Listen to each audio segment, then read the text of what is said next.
ಎಲ್ಲರಿಗೂ ನಮಸ್ಕಾರ. ಹಿರಿಯರು, ನನ್ನ ಜೀವನದ ಮಾರ್ಗದರ್ಶಕರು ಆದಂಥ ಡಾಕ್ಟರ್ ಶಿವರಾಜ್ ವಿ ಪಾಟೀಲ್ ಅವರೇ, ಬಹಳ ದೀರ್ಘಕಾಲದ ಗೆಳೆಯರಾದ ಡಾಕ್ಟರ್ ರಾಜಪ್ಪ ತಡವಾಯಿ ಅವರೇ, ಆತ್ಮೀಯರಾದ ಮಲ್ಲಿಕಾರ್ಜುನಪ್ಪನವರೇ, ರಾಮೇಗೌಡರೇ, ಇಲ್ಲಿ ನೆರೆದಿರ್ತಕ್ಕಂಥ ಎಲ್ಲ ನನ್ನ ಆತ್ಮೀಯರು. ನಾನು ಹೆಚ್ಚು ಮಾತಾಡೋದು ಸೂಕ್ತ ಅಲ್ಲ.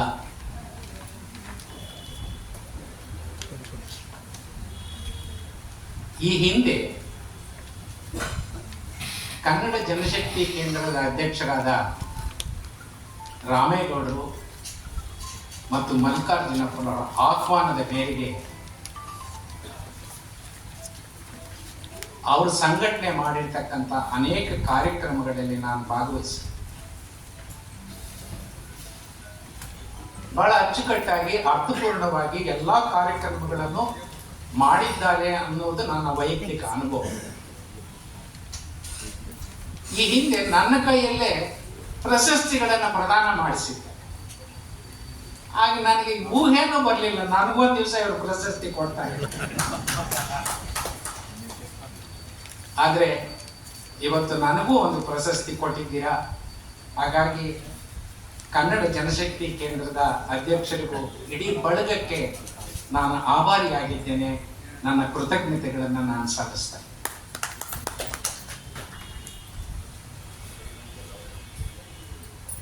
ಮಲ್ಲಿಕಾರ್ಜುನಪ್ಪನವರು ಮಾತಾಡ್ತಾ, ರಾಮೇಗೌಡರು ಮಾತಾಡ್ತಾ, ಹಾಗೂ ಅವ್ರು ನನ್ನ ಹತ್ರ ಬಂದು ಇದನ್ನು ಒಪ್ಪಿಸಿದಾಗ ಅವರೆಲ್ಲ ಹೇಳಿದ್ದು ಬಹಳ ಪ್ರಮುಖವಾದಂಥ ವಿಚಾರ ಏನು ಅಂತಂದ್ರೆ, ನೀವು ಸಂವಿಧಾನ ಓದು ಪುಸ್ತಕನ ಬರೆದ್ರಿ, ಇಡೀ ರಾಜ್ಯದಲ್ಲಿ ಒಂದು ಅಭಿಯಾನನ ನಡೆಸಿದ್ರಿ, ರಾಜ್ಯದ ಹಾಗೂ ದೇಶದ ಜನರಿಗೆ ಸಂವಿಧಾನದ ಬಗ್ಗೆ ಅರಿವನ್ನು ಮೂಡಿಸ್ತಕ್ಕಂಥ, ಚಿಂತಿಸುವಂಥ ಕೆಲಸ ಮಾಡಿದ್ದೀರಾ. ಅದು ಮಹತ್ತರವಾದಂಥ ಕೆಲಸ. ಹಾಗಾಗಿ ನಿಮಗೆ ಈ ಪ್ರಶಸ್ತಿ. ಸ್ನೇಹಿತರೆ, ಪುಸ್ತಕ ಬರೆದಿದ್ದು ನಾನು ಅನ್ನೋದು ನಿಜ.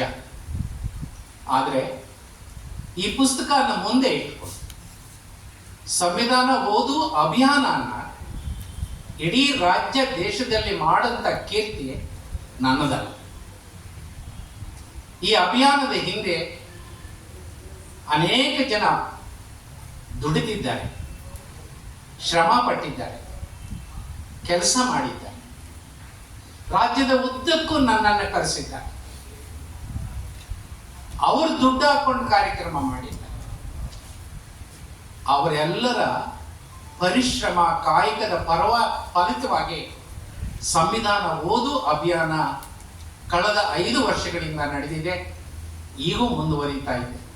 ಹಾಗಾಗಿ ಆ ಎಲ್ಲ ಸಂವಿಧಾನ ಓದು ಅಭಿಯಾನದ ಬಳಗದ ಎಲ್ಲ ಗೆಳೆಯರಿಗೆ ನಾಲ್ವಡಿ ಕೃಷ್ಣರಾಜ್ ಒಡೆಯರ್ ಅವರ ಈ ಪ್ರಶಸ್ತಿ ನಾನು ಅವರಿಗೆ ಅರ್ಪಿಸ್ತೇನೆ. ಈ ಅಭಿಯಾನನ ನಾವು ನಡೆಸಿದಾಗ ಸರ್ಕಾರದಿಂದ ನಾವು ಯಾವುದೇ ಅನುದಾನವನ್ನು ಪಡೆಯಲಿಲ್ಲ, ಯಾವುದೇ ಕಾರ್ಪೊರೇಟ್ ಸಂಸ್ಥೆಗಳಿಂದ ನಾವು ಅನುದಾನವನ್ನು ಪಡೆಯಲಿಲ್ಲ. ಈ ರಾಜ್ಯದ, ಈ ದೇಶದ ಜನರೇ ತಮ್ಮ ಕಿಸೆಯಿಂದ ದುಡ್ಡು ಹಾಕಿ ಕಾರ್ಯಕ್ರಮಗಳನ್ನು ನಡೆಸಿ ಕಳೆದ 10 ವರ್ಷಗಳಲ್ಲಿ, ಅಂದರೆ ನಾನು ರಿಟೈರ್ ಆದ ನಂತರ, ಜಡ್ಜ್ ಆಗಿದ್ದಾಗ ನನಗೆ ಯಾವ ಪ್ರಶಸ್ತಿ ಬರಲಿಲ್ಲ, ಅದಕ್ಕೆ ಮುಂಚೆನೂ ಬರಲಿಲ್ಲ. ಆದರೆ ರಿಟೈರ್ ಆದ ನಂತರ ನನಗೆ ಒಂದಷ್ಟು ಪ್ರಶಸ್ತಿಗಳು. ನ್ಯಾಯಮೂರ್ತಿ ಶಿವರಾಜ್ ಪಾಟೀಲ್ ಅವರು ಹೇಳಿದಂಗೆ ಕೇವಲ ಪ್ರಶಸ್ತಿಗಳಲ್ಲ, ಆ ಪ್ರಶಸ್ತಿಗಳ ಜೊತೆಯಲ್ಲಿ ಒಂದಷ್ಟು ನಗದು ಬಂತು. ಈ ಎಲ್ಲ ನಗದನ್ನ ಸಂವಿಧಾನ ಓದು ಅಭಿಯಾನಕ್ಕೆ ನಾವು ಬಳಸಿದ್ವಿ.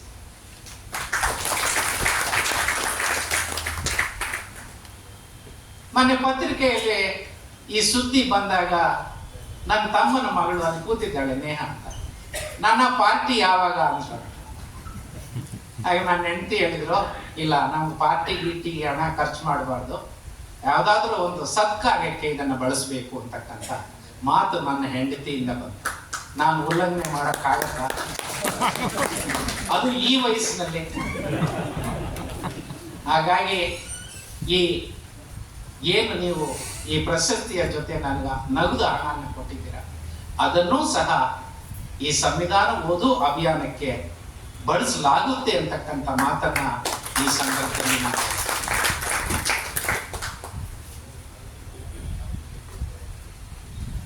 ನ್ಯಾಯಮೂರ್ತಿ ಶಿವರಾಜ್ ಪಾಟೀಲ್ ಅವರು ಹೇಳಿದಂಗೆ, ಮಲ್ಲಿಕಾರ್ಜುನಪ್ಪನವರು ಹೇಳಿದಂಗೆ 1947ಕ್ಕಿಂತ ಹಿಂದೆ ಬ್ರಿಟಿಷರನ್ನು ಹೊರತುಪಡಿಸಿ ಭಾರತ ದೇಶದಲ್ಲಿ ಸರಿಸುಮಾರು 600 ಜನ ರಾಜ ಮಹಾರಾಜರು ವಿವಿಧ ಪ್ರದೇಶಗಳನ್ನು ಆಳ್ತಾ ಇದ್ರು. ಆದ್ರೆ ಆ ರಾಜರು ಯಾರೂ ಕೂಡ ಇಂಥ ಕೆಲಸ ಮಾಡಿ. ಆದರೆ ನಾಲ್ವಡಿಯವರು ಶಿಕ್ಷಣ, ಆರೋಗ್ಯ, ಕೈಗಾರಿಕೆ, ಕೃಷಿ, ವಿದ್ಯುತ್ ಶಕ್ತಿ, ವಿಜ್ಞಾನ, ಸಾಹಿತ್ಯ, ಸಂಸ್ಕೃತಿ, ಸಂಗೀತ ಹಲವು ಕ್ಷೇತ್ರಗಳಲ್ಲಿ ಮಹಾನ್ ಸಾಧನೆಯನ್ನು ಮಾಡಿ ತೋರಿಸ, ಬೇರೆ ಯಾರೂ ಮಾಡದೇ ಇರತಕ್ಕಂಥ ಸಮಕಾಲೀನ ನಾಲ್ವಡಿ ಕೃಷ್ಣರಾಯರು ಒಬ್ಬರು ಈ ದೇಶದಲ್ಲಿ ಹೇಗೆ ಮಾಡ್ಲಿಕ್ಕೆ ಸಾಧ್ಯ ಆಗ್ತದೆ ಅಂತ ಅನ್ನೋ ಪ್ರಶ್ನೆ ನನಗೆ ಬಹಳ ದಿವಸದಿಂದ ಕಾಡ್ತಾ ಇದೆ. ಆಮೇಲೆ ಅನೇಕ ದಿವಸಗಳ ವರ್ಷಗಳ ನಂತರ ನಾನು ಕಂಡುಕೊಂಡಂತಹ ಒಂದು ಸತ್ಯ ಏನು ಅಂತಂದ್ರೆ, ನಾಲ್ವಡಿಯವರು ಬಾಲ್ಯದಲ್ಲಿ ಸಂಸ್ಕೃತ ಪಾಠ ಹೇಳಿಕೊಡೋಕ್ಕೆ ಬೇರೆ ಗುರುಗಳು, ಕನ್ನಡ ಪಾಠ ಹೇಳಿಕೊಡೋಕ್ಕೆ ಬೇರೆ ಗುರುಗಳು, ಕುದುರೆ ಸವಾರಿ ಮಾಡೋದಕ್ಕೆ ಬೇರೆ ಗುರುಗಳು, ಸಂಗೀತ ಕಲಿಯೋದಕ್ಕೆ ಬೇರೆ ಗುರುಗಳು, ಈ ರೀತಿ ಎಲ್ಲ ಇತ್ತು. ಆದರೆ ಅವರು 16ನೇ ವರ್ಷ ಪ್ರಾಯಕ್ಕೆ ಬಂದಾಗ ಸರ್ ಸ್ಟ್ರೌಟ್ ಫ್ರೇಜರ್ ಅಂತಕ್ಕಂಥ ಒಬ್ಬ ಬ್ರಿಟಿಷ್ ಸಿವಿಲ್ ಅಧಿಕಾರಿ ಆಡಳಿತ ಹೆಂಗ ನಡೆಸಬೇಕು ಅಂತಕ್ಕಂಥ ತರಬೇತಿಯನ್ನ, ಆ ಎಲ್ಲ ವಿವರಗಳಿಗೆ ನಾನು ಹೋಗೋದಿಲ್ಲ. ಒಂದೇ ಒಂದು ಘಟನೆಯನ್ನು ಮಾತ್ರ ನಿಮಗೆ ಗಮನಕ್ಕೆ ತರೋದಕ್ಕೆ ಇಷ್ಟ. ಫ್ರೇಜರ್ ಅವರು ನಾಲ್ವಡಿಯವರನ್ನ ಬೆಂಗಳೂರು ಕರ್ಕೊಂಡ್ ಬರ್ತಾರೆ. ಬೆಂಗಳೂರು ಅರಮನೆಯಲ್ಲಿ ಇಬ್ಬರು ಇರ್ತಾರೆ. ಆಮೇಲೆ ಸ್ವಲ್ಪ ದಿವಸಕ್ಕೆ ಫ್ರೇಜರ್ ಅವರು ಬೇರೆ ಕಡೆ ಮನೆ ಮಾಡ್ಕೊಂಡು ಹೋಗ್ತಾರೆ. ಆದ್ರೆ ಇಲ್ಲಿ ತರಬೇತಿ ಕೊಡ್ತಾ ಇರ್ತಾರೆ ನಾಲ್ವಡಿಯವರು. ಅಂತ ತರಬೇತಿಗಳಲ್ಲಿ ಒಂದು ತರಬೇತಿ ಏನು ಅಂತಂದ್ರೆ, ಫ್ರೇಜರ್ ಅವರು ನಾಲ್ವಡಿಯನ್ನ ಒಂದ್ ದಿವಸ ಮ್ಯಾಜಿಸ್ಟ್ರೇಟ್ ಕೋರ್ಟ್ ಕರ್ಕೊಂಡ್ ಬರ್ತಾರೆ. ಅಲ್ಲೊಂದು ಸೆಷನ್ ಕೋರ್ಟ್ ಅಲ್ಲಿ ಇವ್ರನ್ನ ಕೂರಿಸ್ತಾರೆ. ಆ ಇಡೀ ದಿವಸ ನಡೆದಂತ ಪ್ರಕರಣದ ದಿನಚರಿಯನ್ನ ನೀನ್ ಡೈರಿನಲ್ಲಿ ಬರಿ ಅಂತ. ಆ ರೀತಿ 30 ದಿವಸಗಳ ಕಾಲ ನಾಲ್ವಡಿಯವರು ಕೋರ್ಟ್ ಅಲ್ಲಿ ಕೂತ್ಕೊಂಡು ಒಂದು ಗಂಭೀರವಾದ ಸೆಷನ್ ಕೇಸ್ನ ಡೈರಿಯನ್ನು ಬರ್ಕೊಂಡು, ಇವತ್ತು ಆರ್ಗ್ಯುಮೆಂಟ್ ಮುಗ್ದೋಯ್ತು, ನನಗೆ ನೆಕ್ಸ್ಟ್ ಏನ್ ಜವಾಬ್ದಾರಿ ಅಂತ ಫ್ರೇಜರ್ ಅನ್ನ ಕೇಳಿದಾಗ ಅವರು ಫ್ರೇಜರ್ ಹೇಳ್ತಾರೆ, ನೀನೊಂದು ಜಡ್ಜ್ಮೆಂಟ್ ಬರಿ, ಅದನ್ನ ಒಂದು ಸೀಲ್ಡ್ ಕವರ್ ನಲ್ಲಿರು, ಅದು ನಾನು ಕೊಡು ಅಂತ. ಅದೇ ರೀತಿ ಒಂದು 4-5 ದಿವಸದಲ್ಲಿ ನಾಲ್ವಡಿಯವರು ಒಂದು ಜಡ್ಜ್ಮೆಂಟ್ ಬರೀತಾರೆ, ಸೀಲ್ಡ್ ಕವರ್ನಲ್ಲಿ ಫ್ರೇಜರ್ ಕೊಡ್ತಾರೆ. ಅದಾದ ಒಂದು ತಿಂಗಳಿಗೆ ಸೆಷನ್ ಜಡ್ಜ್ಮೆಂಟ್ ಪ್ರನೌನ್ಸ್ ಮಾಡ್ತಾರೆ ಕೋರ್ಟ್ ಅಲ್ಲಿ. ಆಗ ಫ್ರೇಜರ್ ತೆಗೆದು ನೋಡ್ತಾರೆ, ನಾಲ್ವಡಿಯವರು 16-17ನೇ ವರ್ಷದಲ್ಲಿ ಬರೆದಂತ ಜಡ್ಜ್ಮೆಂಟ್ಗೂ ಮಹಾನ್ ಕಾನೂನು ಪಂಡಿತರಾದಂತ ಸೆಷನ್ ನ್ಯಾಯಾಧೀಶರು ಬರೆದಂತ ಜಡ್ಜ್ಮೆಂಟ್ ಸಮನಾಗಿದೆ. ಈ ಉದಾಹರಣೆಯಿಂದ ನಾವೇನು ತಿಳ್ಕೋಬಹುದು ಅಂತಂದ್ರೆ, ಸರ್ ಸ್ಟ್ರೌಟ್ ಫ್ರೇಜರ್ ಅವರು ನಾಲ್ವಡಿಯವರನ್ನ ಆಧುನಿಕ ವಿಜ್ಞಾನಕ್ಕೆ, ಶಿಕ್ಷಣಕ್ಕೆ, ಆರೋಗ್ಯಕ್ಕೆ, ಕೈಗಾರಿಕಾ ಪ್ರಗತಿಗೆ, ಕೃಷಿ ಪ್ರಗತಿಗೆ, ಈ ರೀತಿ ಎಲ್ಲ ರೀತಿಯಲ್ಲಿ ಅವರನ್ನು ಪರಿಚಯಿಸ್ತಾರೆ. ಆ ಜ್ಞಾನದಿಂದ ನಾಲ್ವಡಿಯವರು ಅಂತಹ ಪ್ರಗತಿಪರವಾದಂಥ ಉತ್ತಮವಾದಂಥ ಜನಪರವಾದಂಥ ಜನ ಕಲ್ಯಾಣಕ್ಕೆ ಅವಶ್ಯಕವಾಗಿ ಬೇಕಾದಂಥ ಕೆಲಸಗಳನ್ನು ಮಾಡೋದಕ್ಕೆ ಸಾಧ್ಯ ಆಯಿತು ಅನ್ನೋದು ನನ್ನ ಅಭಿಪ್ರಾಯ. ಇದು ನಾಲ್ವಡಿಯವರ 16ನೇ ವರ್ಷದಲ್ಲಿ ಆಗಿರೋಕೆ ಸಾಧ್ಯ. ಆದರೆ ಇವತ್ತು ನಮ್ಮನ್ನ ಆಳುವವರಿಗೆ ಏನ್ ಶಿಕ್ಷಣ ಬೇಕು ಅನ್ನೋದು ಪ್ರಶ್ನೆ. ನನ್ನ ಅಭಿಪ್ರಾಯದಲ್ಲಿ ಇವತ್ತು ನಮ್ಮನ್ನ ಆಳುವವರಿಗೆ ಸಿಕ್ಕಿರೋ ಶಿಕ್ಷಣನೇ ಬೇರೆ.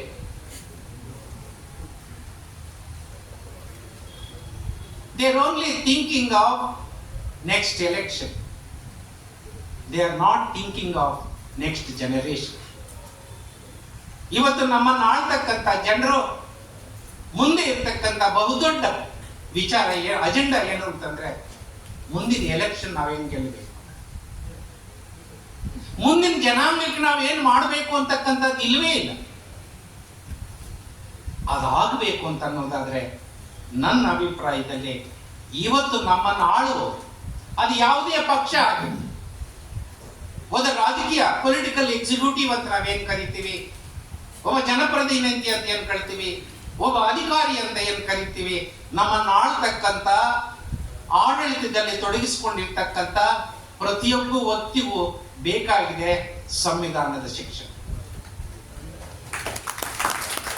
ಈ ಸಂವಿಧಾನದ ಶಿಕ್ಷಣವನ್ನು ಅವರು ಪಡೆದು ಪ್ರಾಮಾಣಿಕವಾಗಿ ಅದನ್ನು ಅನುಷ್ಠಾನಗೊಳಿಸಿದ್ರೆ ದೇಶದ ಎಲ್ಲ ಸಮಸ್ಯೆಗಳು ಪರಿಹಾರ ಆಗುತ್ತೆ.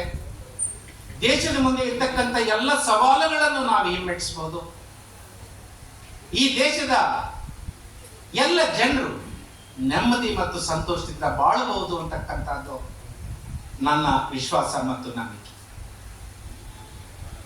ಆದರೆ ಇವತ್ತು ನಮ್ಮ ಮುಂದೆ ದೇಶದಲ್ಲಿ ಕೆಲವರಿಗೆ ಸಂವಿಧಾನ ಗೊತ್ತಿದೆ, ಅದು ಬೇರೆಯವರಿಗೆ ಹೇಳ್ತಾರೆ, ಆದರೆ ಅವರು ಪಾಲಿಸೋದು.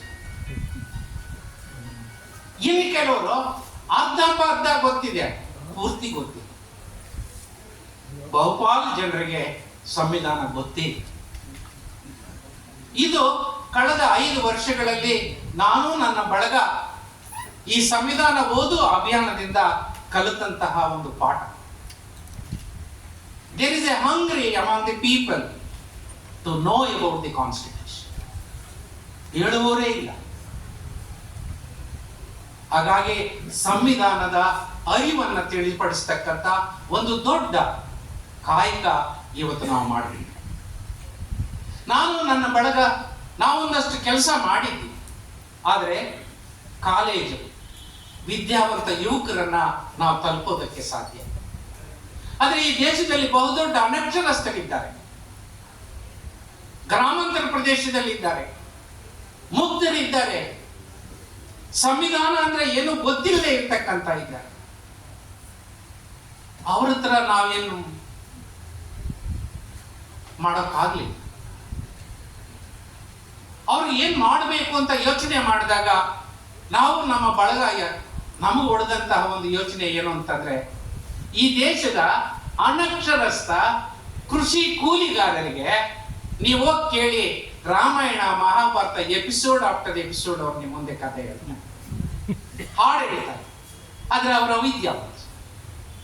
ಈ ಅವಿದ್ಯಾವಂತರಿಗೆ ರಾಮಾಯಣ ಮಹಾಭಾರತನ ನಾವು ಕಲಿಸೋದಕ್ಕೆ ಸಾಧ್ಯ ಆಗೋದಾದ್ರೆ ಸ್ನೇಹಿತರೆ, ಈ ಸಂವಿಧಾನನ ಕಳಿಸೋದಕ್ಕೆ ಸಾಧ್ಯ ಇಲ್ಲ.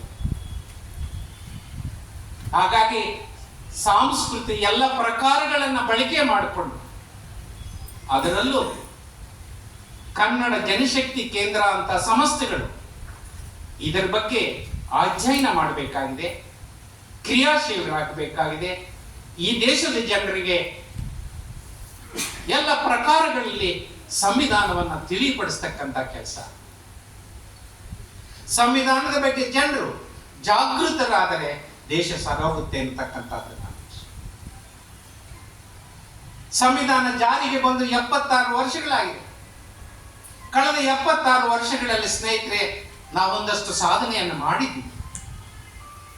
I do not subscribe to the argument that nothing is achieved in these 76 years. ನಾನು ಎಲ್ಲ ವಿವರಗಳಿಗೆ ಹೋಗೋದಿಲ್ಲ. ಆದರೆ ಒಟ್ಟಾರೆ ಒಂದಷ್ಟು ಸಾಧನೆ ಆಗಿದೆ ಅಂತಕ್ಕಂಥದ್ದು ನನ್ನ ವಿಶ್ವಾಸ ಮತ್ತು ನಂಬಿಕೆ. ಇವತ್ತು ನಾವು ಏನು ಸಾಧಿಸಿದ್ದೀವಿ ಅದನ್ನು ಕಳ್ಕೊಳ್ತಕ್ಕಂಥ ಒಂದು ಸನ್ನಿವೇಶದಲ್ಲಿ ನಾವು ನಿಂತಿದ್ದೀವಿ. We are at the stage of losing what we have earned. ಇದಕ್ಕೆ ನಮ್ಮ ಮುಂದೆ ಇರ್ತಕ್ಕಂಥ ಬಹುದೊಡ್ಡ ಸಾಕ್ಷಿ ಏನು ಅಂತಂತಂದ್ರೆ, ಇವತ್ತು ಸಂವಿಧಾನನ ಬದಲಾಯಿಸ್ತೀವಿ, ಸಂವಿಧಾನನ ಕಿತ್ತಾಕ್ತೀವಿ ಅನ್ನೋ ಕೂಗು ನಿಂತೋಗಿದೆ. ಅದಕ್ಕೆ ಕಾರಣ ನಿಮ್ಮೆಲ್ಲರ ಧ್ವನಿ. ನನಗೆ ವಿಶ್ವಾಸ ಇದೆ, ಇವತ್ತು ಸಂವಿಧಾನಕ್ಕೆ ಧಕ್ಕೆ ಇಲ್ಲ. ಸಂವಿಧಾನನ ಕಿತ್ತಾಕ್ತೀವಿ, ಸಂವಿಧಾನನ ಬದಲಾಯಿಸ್ತೀವಿ, ಸಂವಿಧಾನ ಬುಡಮೇಲ್ ಮಾಡ್ತೀವಿ ಅಂತಕ್ಕಂಥ ಕೂಗು ಕೇಳಿಸ್ತಾ ಇಲ್ಲ. ಹಾಗಾಗಿ ಈ ಸಂವಿಧಾನ ಉಳಿಯುತ್ತೆ. ಆದರೆ ಬಹಳ ನೋವಿನ ಸಂಗತಿ ಏನಂತಂದ್ರೆ, ಸಂವಿಧಾನವನ್ನು ಅಪ್ರಸ್ತುತಗೊಳಿಸ್ತಾ ಇದ್ದಾರೆ, ಸಂವಿಧಾನವನ್ನು ಅಪವ್ಯಾಖ್ಯಾನ ಮಾಡ್ತಾ ಇದ್ದಾರೆ. ಯಾವ ರೀತಿ ಅಪ್ರಸ್ತುತಗೊಳಿಸ್ತಾ ಇದ್ದಾರೆ ಅನ್ನೋದಕ್ಕೆ ನಿಮ್ಮೊಂದು ಸಣ್ಣ ಉದಾಹರಣೆಯನ್ನು ಕೊಡ್ತೀನಿ. ಭಾರತದ ಸಂವಿಧಾನದ ಯಾವುದೇ ಅನುಚ್ಛೇದದಲ್ಲಿ ಅದರ ಮೂಲ ತತ್ವಗಳು ಯಾವುವು ಅಂತಕ್ಕಂಥದ್ದನ್ನ ಸ್ಪಷ್ಟೀಕರಿಸಿಲ್ಲ. No article in the Indian constitution do not specify what are its basic features. ಆದರೆ ಭಾರತ ಸರ್ವೋಚ್ಚ ನ್ಯಾಯಾಲಯ 1973ರಲ್ಲಿ ಕೇಶವಾನಂದ ಭಾರತಿ ಪ್ರಕರಣದಲ್ಲಿ ಮೊದಲನೇ ಬಾರಿಗೆ ಸಂವಿಧಾನದ ಮೂಲ ತತ್ವಗಳು ಯಾವುವು ಅಂತಕ್ಕಂಥದ್ದನ್ನ ಪ್ರಸ್ತಾಪ ಮಾಡಿ ಪಟ್ಟಿ ಮಾಡಿ, ಅದಾದ ನಂತರ ಅನೇಕ ತೀರ್ಪುಗಳಲ್ಲಿ ಆ ಪಟ್ಟಿಗೆ ಒಂದಷ್ಟು ಸೇರಿಸಿ, ಅದರಲ್ಲಿ ಒಂದು ಮೂಲ ತತ್ವ ಸಾಮಾಜಿಕ ನ್ಯಾಯ. ಈ ಸಾಮಾಜಿಕ ನ್ಯಾಯ ಅಂತಕ್ಕಂಥದ್ರಲ್ಲಿ ಮೀಸಲಾತಿ ಅನ್ನೋದು ಒಂದು ಸಣ್ಣ ಭಾಗ. Reservation alone is not social justice. Social justice means not only the reservation. ಅದಕ್ಕೊಂದು ದೊಡ್ಡ ವ್ಯಾಖ್ಯಾನ, ಒಂದು ದೊಡ್ಡ ಡೆಫಿನೇಷನ್, ಸೂಕ್ತಿ ಇದೆ. ಆದರೆ ಮೀಸಲಾತಿ ಅಂತಕ್ಕಂಥದ್ದು ಒಂದು ಅಣು ಮಾತ್ರ, ಸಾಮಾಜಿಕ ನ್ಯಾಯದ ಒಂದು ಅಣು. It is only an iota of social justice. ಈ ಮೀಸಲಾತಿಯ ಪರಿಣಾಮ ಅನೇಕ ಜನರಲ್ಲಿ ಎಷ್ಟು ಗೊಂದಲ ಇದೆ, ಎಷ್ಟು ತಪ್ಪು ತಿಳುವಳಿಕೆ ಇದೆ ಅಂತಂತಂದ್ರೆ, ನಮ್ಮ ಅಭಿಯಾನದಲ್ಲಿ ನಾವು ಕಂಡುಕೊಂಡಂತ ಸತ್ಯ ಏನು ಅಂತಂತಂದ್ರೆ, ಮೀಸಲಾತಿ ಪಡೀತಾ ಇರ್ತಕ್ಕಂಥ ಮಕ್ಕಳೇ ಮೀಸಲಾತಿ ವಿರೋಧಿ ಪ್ರಶ್ನೆಗಳನ್ನು ನಮ್ಮನ್ನು ಕೇಳಿ.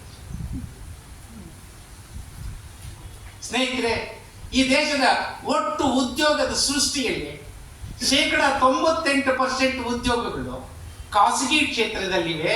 ಅಲ್ಲಿ ಮೀಸಲಾತಿ ಅಪ್ಲೈ ಆಗೋಲ್ಲ. ಇನ್ನು ಉಳಿದಿರೋದೆಷ್ಟು? 2%. ಆ 2% ನಲ್ಲಿ 1% ಜನರಲ್ ಕ್ಯಾಟಗರಿ ಹೋಗುತ್ತೆ. ಇನ್ನು ಉಳಿದಿದ್ದೆಷ್ಟು? ಈ 1%. ಈ 1% ಮೀಸಲಾತಿ ಎಷ್ಟು ಜನರಿಗೆ? Scheduled cost, scheduled tribes and backward classes. ಒಟ್ಟು ಇವರ ದೇಶದ ಜನಸಂಖ್ಯೆಯಲ್ಲಿ 76%. ಹೋಗ್ಲಿ, ಈ 1% ಮೀಸಲಾತಿ ಸರಿಯಾದ ರೀತಿ ಅನುಷ್ಠಾನ ಆಗ್ತಾ ಇದೆಯಾ ಅಂತಂದ್ರೆ, ಸ್ನೇಹಿತರೆ, ನನ್ನ ಅಧ್ಯಯನದ ಪ್ರಕಾರ ಕೇಂದ್ರ ಸರ್ಕಾರ ಮತ್ತು ರಾಜ್ಯ ಸರ್ಕಾರದ ವ್ಯಾಪ್ತಿಯಲ್ಲಿ ಬರ್ತಕ್ಕಂಥ ಪಬ್ಲಿಕ್ ಸೆಕ್ಟರ್ ಇವೆಲ್ಲ ಸೇರಿಸಿ 60,40,000 ಸ್ಯಾಂಕ್ಷನ್ ಪೋಸ್ಟ್ ಖಾಲಿ ಬಿದ್ದಿವೆ. ಇದು ನಮ್ಮ ಮೀಸಲಾತಿ.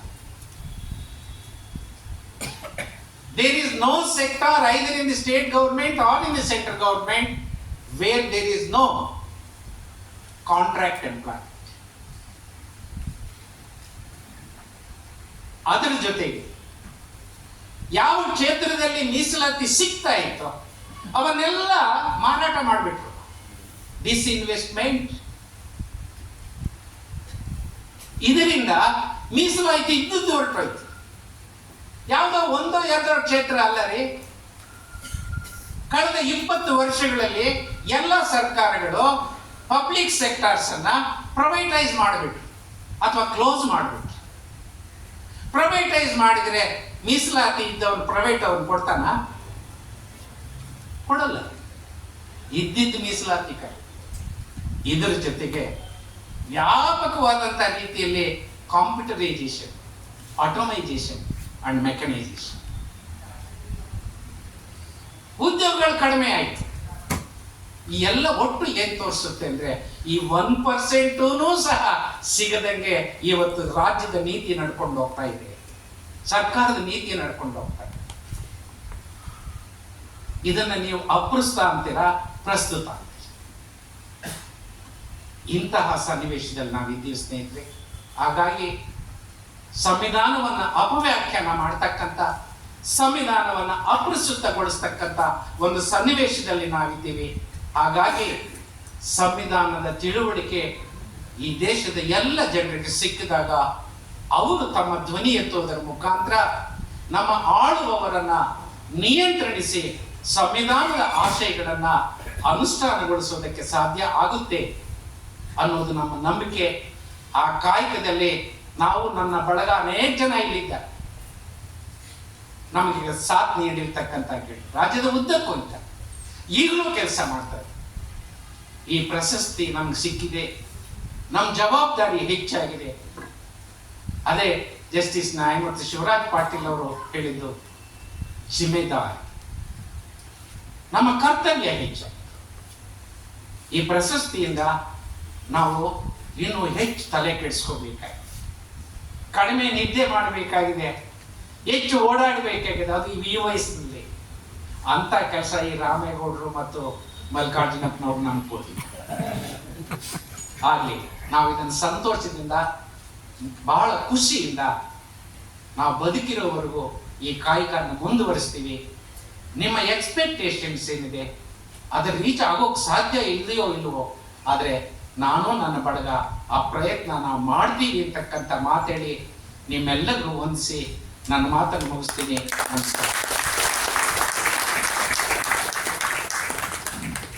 ಗೌರವಾನ್ವಿತ ನ್ಯಾಯಮೂರ್ತಿಗಳಿಗೆ ತಮ್ಮೆಲ್ಲರ ಪರವಾಗಿ ತುಂಬ ಹೃದಯದ ಧನ್ಯವಾದಗಳು. ಕಾರ್ಯಕ್ರಮದ ಅಂತಿಮ